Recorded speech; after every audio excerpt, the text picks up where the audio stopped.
আমরা কেউ ছেলে মানুষ নই।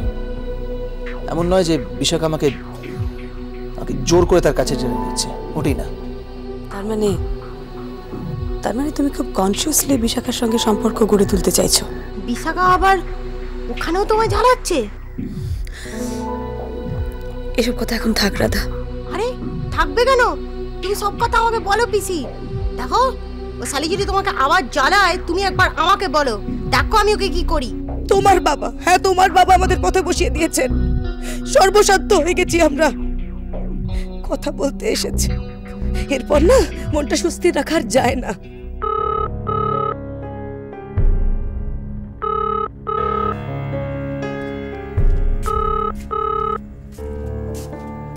আরে ফোনটা বাজছে, ধরো। আচ্ছা এভাবে ফোন না ধরে তুমি কতদিন থাকবে বলো তো? তার চেয়ে ওদের ফোনটা ধরে একটু সময় চেয়ে নাও। এরপর যখন পাওনাদারেরা এসে তোমাকে গালাগাল করবে সেটা তুমি সামলাবে কি করে? বাবা, আমি অপূর্বর সাথে এ নিয়ে কথা বলেছি। অপূর্ব বলেছে এরকম চলবে না। এরকম হয়, মাঝে মাঝে ডাউন হয়, আবার ঠিকও হয়ে যায়, আবার উঠেও যায়। তবে তোর বাবাকে বোঝা, তোর বাবাকে একটু বুঝিয়ে বল। আমার কথা তো শুনবে না। পাওনাদারদের ফোন ধরে না বলে দেবাকে ওরা যাচ্ছে তাই ভাবে শুনিয়েছে। আজকে দেবা আমাকে ডেকে কি মুখ ঝামটা টাইনা দিল। এই বয়সে ছেলেদের মুখ ঝামটা মোটেই ভালো লাগে না রে। দাদা তোমার সঙ্গে খারাপ ব্যবহার করলো? হ্যাঁ, মুখ ঝামটা দিল। কি আশ্চর্য! দাদারা কি বুঝতে পারছে না বাবার অবস্থাটা? এরকম বাবা, তুমি একবার পাওনাদারদের সাথে কথা বলো, ওদের থেকে একটু সময় চেয়ে নাও না বাবা। সময়? তুমি বললে শেয়ার মার্কেট আবার ঘুরে দাঁড়াতে পারে, আমি জানি, কিন্তু কবে? আমার জীবদ্দশায় কি তা আমি দেখে যেতে পারবো? না, তোমরা তো কাগজে পড়েছো যে কত হাজার পরিবার এর ফলে একদম পথের ভিখিরি হয়ে গিয়েছে। কত লোক এই জ্বালা সহ্য করতে না পেরে আত্মহত্যা করেছে। আমিও ভাবছি। বাবা, বাবা তুমি এভাবে কেন বলছো বাবা? তুমি এখন একটু বিপদে পড়ে গেছো। সময় চাইলে ওরা তোমাকে সময় দেবে না? সময় তো তারা দিয়েছে, কিন্তু 2 মাসের উপর এদের কোনো টাকাই দেওয়া যায় না। অত বড় অফিস, যতগুলো স্টাফ, তাদের মাইনে না। আমি তো কিছু ভাবতেই পারছি না।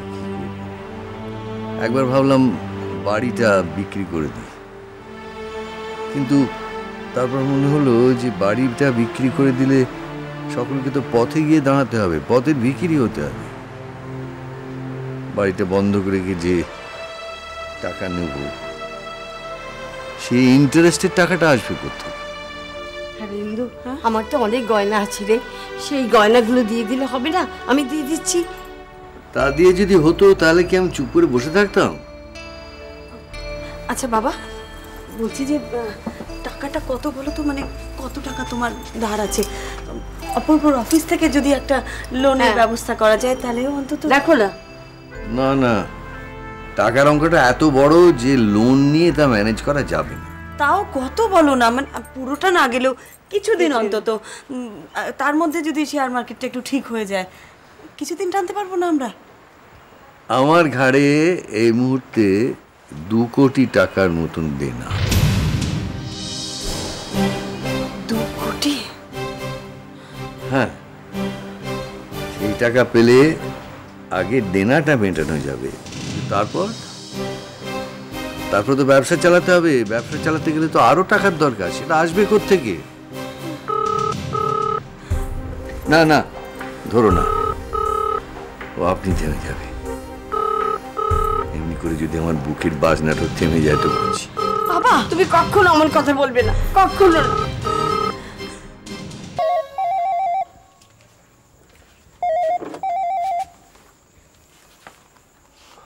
হ্যালো যাক, ফোনটা ধরলেন তাহলে? আমি ফোনটা ধরলাম মানে? আরে মশাই, সন্ধ্যে থেকে নেই করে 4-5 বার ফোন করেছি, আপনার বাবা তো ফোনটাই তুলছে না। ফোনটাই খারাপ নাকি বাবার? না, আপনি কে বলছেন? আমি সুবল সরকার কথা বলছি। সুবল সরকার? হ্যাঁ, চিনতে পারছেন না? আপনাদের কোম্পানিতে ফ্লেক্সের কাজগুলো সাপ্লাই করতাম, ভুলে গেলেন নাকি? ইচ্ছে করে চিনতে পারছেন না? আপনার বাবা ফোন তুলছেন না, আপনি চিনতে পারছেন না?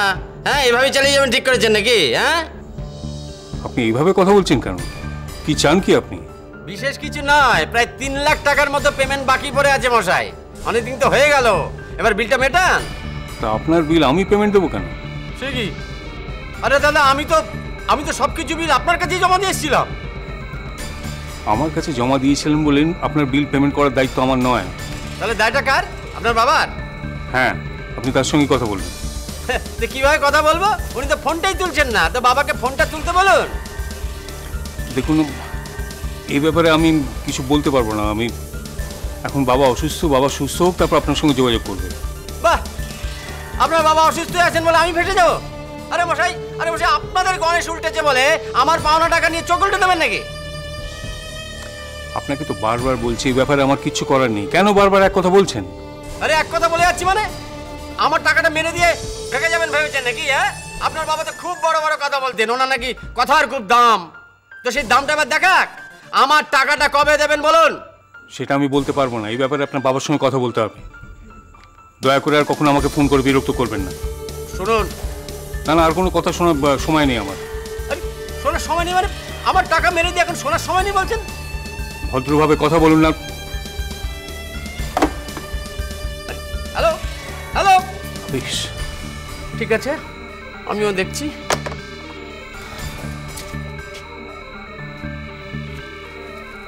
কার ফোন? বললে চিনবে? হয়তো চিনবো না, কিন্তু কে? এত চিৎকার করে কথা বলছিলে কেন তুমি? পাওনাদারের ফোন।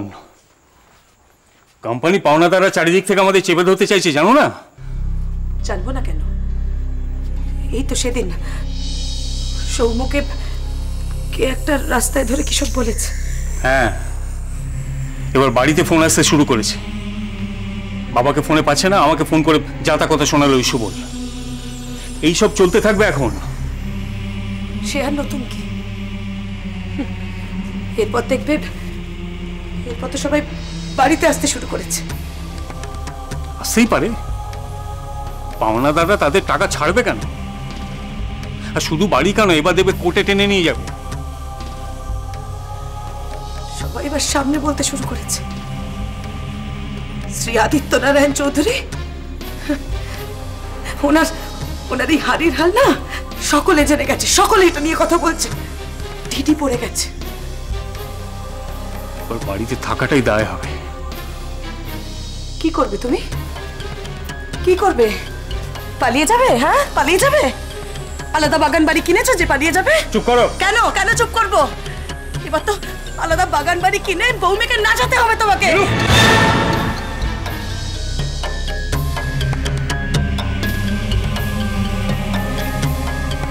যাও যাও।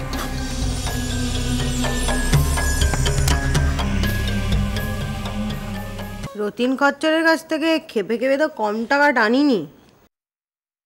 ও শালা এ বাড়িতে তোমার দাদুর কাছ থেকে সই নেওয়ার জন্য ঢুকিয়েছে, আমি ওর টাকা ঝেড়ে ঝেড়ে ওর পকেট খালি করে দিচ্ছি।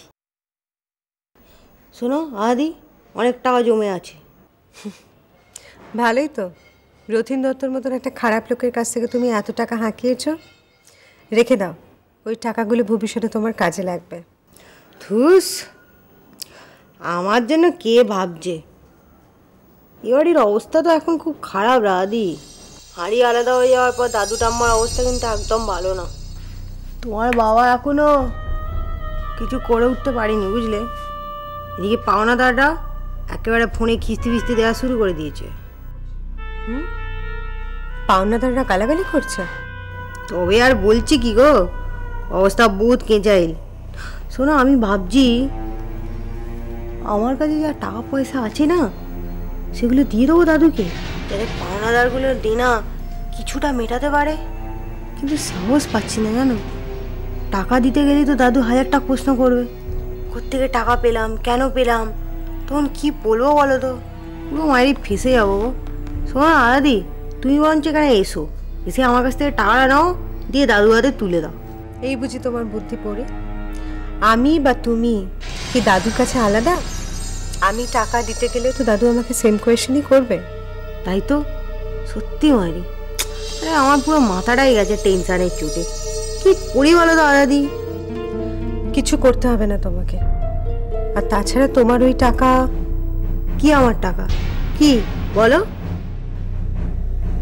দেখো, তোমার ওই টাকা আমার দাদু বা আমার বাবা কাউকে দেওয়াটা ঠিক হবে না। কেন ঠিক হবে না? কেন? আমাদের বাড়ির সর্বনাশ করার জন্য তুমি রথীন দত্তর কাছ থেকে যা টাকা পেয়েছো পড়ি, আমি চাই না যে সেই টাকাটা তুমি আমার বাবা বা দাদুর হাতে তুলে দাও। ও বুঝেছি। তার মানে তুমি বলতে চাইছো যে আমার টাকাটা 2 নম্বরই, আমার টাকার দোষ আছে? হ্যাঁ ঠিকই তো, ঠিক কথা বলেছো, একদম উচিত কথা বলেছো। আমি তো বাজে মেয়ে ছেলে না। পড়ি পড়ি আমার কথাটা শোনো। শোনো আদাদি, আমি কিন্তু তোমাদের বাড়িতে এসে না কোনোদিন কিন্তু কোনো 2 নম্বরই কাজ করিনি গো। তোমাদের বাড়ির সকলকে নিজের একেবারে কাছের লোক মনে করে একেবারে আপন করে নিয়েছি। এই বাড়ির কোনো ক্ষতি হোক আমি কোনো দিন চাইনি। পড়ি দেখো, আমি তোমাকে এইসব কথা বলতে চাইনি, তুমি আমাকে ভুল বুঝছো। আরে ছাড়ো না, যা বোঝার আমি খুব ভালো করে বুঝে নিচ্ছি গো আদাদি। আমার টাকা তো পাপের টাকা না, সেই জন্য তোমার দাদু বাবার হাতে সেই টাকা যাতে না যায় সেটা তুমি চেষ্টা করছো। সেটা তো ভালো না। না, আমার টাকা তো নোংরা টাকা। আমি তা বলতে চাইনি পড়ি। তাহলে কি বলতে চাইছো তুমি? হ্যাঁ কি ভেবেছো তুমি আদাদি? হ্যাঁ আমার মাথায় বুদ্ধি নেই না? পুরো গোবর ভরা না আমার মাথায়? পড়ি, তোমার কষ্ট করে উপার্জন করা টাকাটা ওটা তুমি তোমার কাছে রাখো, ওটা তোমার কাউকে দেওয়ার দরকার নেই। তোমার ওই টাকায় তো বাড়ির সমস্যা মিটবে না, কিন্তু ভবিষ্যতে ওই টাকাটা তোমার নিজের প্রয়োজনে লাগবে। দেখো পড়ি, আমাদের বাড়ির জন্য তুমি নিঃস্ব হয়ে যাও সেটা আমি চাই না। শোনো আদাদি, যে বাড়িতে এসে আমি আমার বাবা মার আদর পেয়েছি, আমার দাদু ঠাম্মার আদর পেয়েছি, যারা আমার এতদিন এত ভালো করে লিখেছে, খাইয়েছে দাইয়েছে, নাম দিয়েছে, কতটা ভালো করেছে, তাদের বাড়ির খারাপ সময় যদি আমার টাকা দিয়ে আমি তাদেরকে সাহায্য করতে পারি না, তাহলে সেটা আমার কাছে না সবচেয়ে বড় পাওয়া হবে। পড়ি, এখন যদি তুমি টাকা দিতে যাও তাহলে কিন্তু তুমি নিজে বিপদে পড়ে যাবে। ও বাড়ি থেকে তোমায় চলে আসতে হতে পারে। এখন যদি তুমি বাড়ি ছেড়ে চলে আসো, দেখো পড়ি, তোমার এখন ও বাড়িতে থাকাটা খুব দরকার। কি গেঁড়া কল বলো তো দাদি, আমার টাকা আছে তবুও আমি আমার বাড়িতে টাকা দিয়ে সাহায্য করতে পারছি না। তুমি বলছো যখন, তখন টাকাটা দেবো না। কিন্তু কতদিন বলো, কতদিন টাকাটা না দিয়ে থাকতে পারবো বলো? আমি না বেশি কষ্ট দেখতে পারি না গো। ছোটবেলা থেকে এত ছাড়ো সব কথা। দেখো, আমি দাদুর হাতে টাকাটা ধরিয়ে দেবো, তারপরে যা হবে সেটা পরে দেখা যাবে। কি ভাবলি তুই? রথীন দত্তর সব টাকা তুই হজম করবি আর আমরা চুপ করে থাকবো? কেউ কিছু বলবো না তোকে? এই সরু কঞ্চি, একদম চুপ করেই থাকবি রে তুই। আর একবার টাকা পয়সা নিয়ে কথা বলবি না, সব কিছু লেবড়ে রাখবো। কি ক্ষমতা আছে তোর? যতই মুখে ফটফট করতে তো কিছু পারবি না। আর যদি করিস তাহলে এই বাড়ির সকলের সামনে তোর হাড়িটা ফাটিয়ে দেবো, বলে দেবো যে তুই রাধা নোস। কিরে বল, বলে দেবো? আমাকে নিয়ে কেচ্চা গাইলে তোর কীর্তনও কিন্তু একেবারে ধুনো দিয়ে দেবো রে। এবার এই লোকেরা এতদিন ধরে দুধ ভাত দিয়ে কিরম কেউটে সাপ পুষছে সকলে জেনে যাবে। তাই নাকি?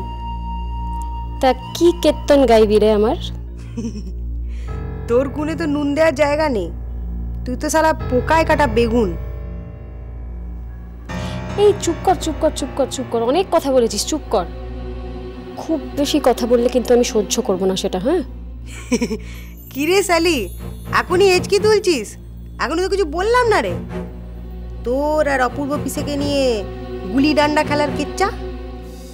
ও হরি, এই কীর্তন তোর? এই কথা বলে নাকি তুই সবাইকে জানিয়ে দিয়ে আমাকে বিপদে ফেলবি? মানে ভাবছিস তাতে আমি ভয় পাবো?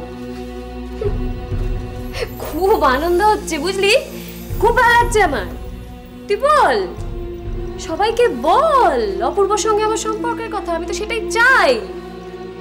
তাতেই তো চৌধুরী বাড়ির মান সম্মান একেবারে ধূলিসাৎ হয়ে যাবে, তাই না? চৌধুরী বাড়ির টাকা হাতিয়ে আমি ওদেরকে পথের ভিখারি করতে পারিনি। তাতে কি? তাই জন্যই তো মান সম্মানটা ধূলিসাৎ করে দিয়ে মনের দিক থেকে ওদেরকে একেবারে ভিখারি করে দেবো।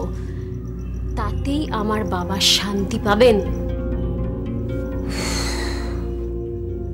কি হারামি মেয়ে ছেলে রে মারি তুই, সত্যি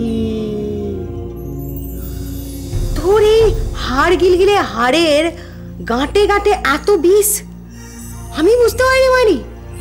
সব সাপকে একসঙ্গে জড়ো করে তাদের বিষ যদি বার করা হয়, তোর বিষের কাছে সেই সাপের বিষ একেবারে জল হয়ে যাবে। তোকে তোকে একেবারে আতুর ঘরে মুখে নুন গুজে মেরে ফেলা উচিত ছিল। ঠিক, তাহলে বুঝেছিস আমি কি জিনিস? এক ছবলে না ছবি করে দিতে পারি। আরে চুপ কর রে, ছবি করবে আমার? তুই আমায় বিষ মারার ওই চোবল মারার আগে না তোকে নিচে ফেলে পা দিয়ে এরকম করে পিষে কুঁকড়ে মেরে ফেলবো। আর তোর এই বিষ দাঁত ওটাকে ভালো করে ভেঙে ফেমে বাঁধিয়ে দেবো, গলায় বড় বড় লকেট পরিস, লকেট করে জ্বলাবি।